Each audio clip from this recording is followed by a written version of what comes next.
আসসালামু আলাইকুম ওয়া রাহমাতুল্লাহি ওয়া বারাকাতুহু। Welcome back to my new video.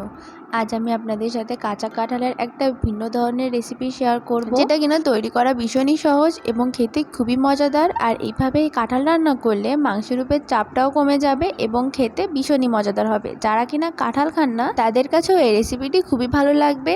তো চলুন রেসিপিটি শুরু করা যাক। এর জন্য আমি এখানে কাঁঠাল নিয়েছি। কাঁঠালটাকে খুব ভালো করে কেটে পরিষ্কার করে নিয়েছি।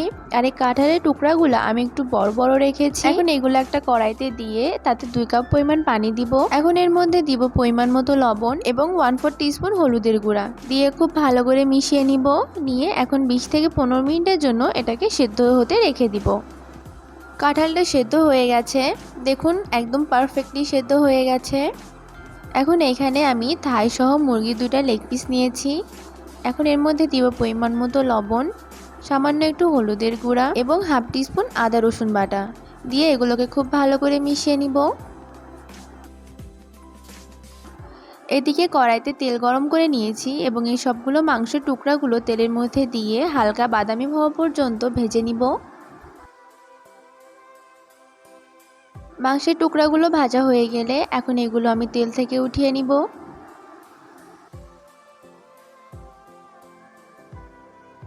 এখন ওই সেম তেলেই বড় করে কেটে রাখা আলু, যেটা কিনা আমি আগে থেকে হলুদ লবণ দিয়ে মাখিয়ে রেখেছিলাম, ওইগুলো দিয়ে ভেজে নিব। আলুগুলো ভাজা হয়ে গেছে। এখন ওই তেলের মধ্যে আবারও সেদ্ধ করে রাখা কাঁঠালগুলো দিয়ে দিব, দিয়ে ওইগুলো হালকা একটু ভেজে নিব।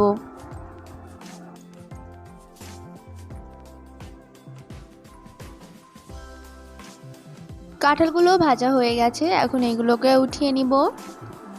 এখন ওই একই তেলের মধ্যে কিছু গোটা মশলা দিব। এখানে আছে এলাচ, দারচিনি, লবঙ্গ, কালো গোলমরিচের গুঁড়া এবং তেজপাতা দিয়ে একটু ভেজে তার মধ্যে দিব 1/2 কাপ পরিমাণ পেঁয়াজ কুচি। পেঁয়াজটাকে হালকা বাদামি করে ভেজে নিয়েছি। এখন এর মধ্যে সামান্য পরিমাণ পানি দিয়ে দিব।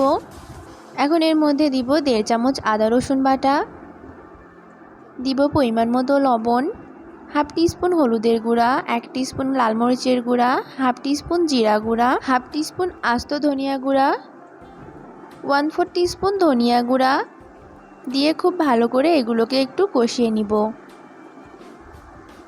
এই মশলাগুলোকে কিছুক্ষণের জন্য ঢাকা দিয়ে রেখে দিব। দেখুন ওপরে তেল ভেসে এসেছে, আমাদের মশলাগুলো কষানো হয়ে গেছে। এখন এর মধ্যে আগে থেকে ভেজে রাখা মাংস এবং আলুর ভাজা দিয়ে দিব এবং ভেজে রাখা কাঁঠালগুলো এর মধ্যে দিয়ে দিব। দিয়ে খুব ভালো করে এবার এই সবগুলোকে কষিয়ে নিতে হবে।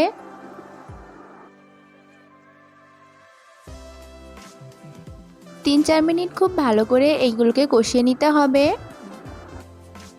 কষানো হয়ে গেলে এখন এর মধ্যে 2.5 থেকে 3 কাপ পরিমাণ পানি দিয়ে দিব। দিয়ে এটাকে 5 থেকে 6 মিনিট আবারও রান্না করে নিতে হবে।